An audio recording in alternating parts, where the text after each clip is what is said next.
কিছুই করিস না। আমি না থাকলে তোর কোনো কাজই হতো না।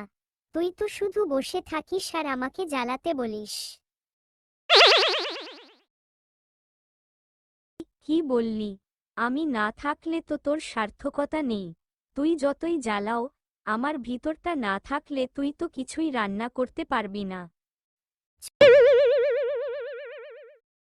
চুলা এবার আরো রেগে গিয়ে বলল, তুই আমার এত বড় অপমান করলি। আমি তোর জন্য এতদিন গরম হয়ে সবকিছু রান্না করেছি, আর তুই এমন কথা বলছিস? আমিও তো তোর উপর বসে ধৈর্য ধরে সবকিছু রান্না করেছি। তুই গরম হলে আমি তোকে সামলাতে জানি, কিন্তু তুই আমাকে এভাবে দোষ দিস কেন? চুপ করে গেল। সে বুঝল হারি ঠিকই বলছে। তখন হারি বলল, ঝগড়া বাদ দেই, আমরা তো ভালো বন্ধু। একসাথে না থাকলে কিছুই সঠিকভাবে হবে না। তোকে ছাড়া আমি অসম্পূর্ণ আর তুই আমার ছাড়া। তুই ঠিকই বলেছিস, হারি। আমরা একে অপরের সাথেই থাকব, আর কখনো ঝগড়া করব না।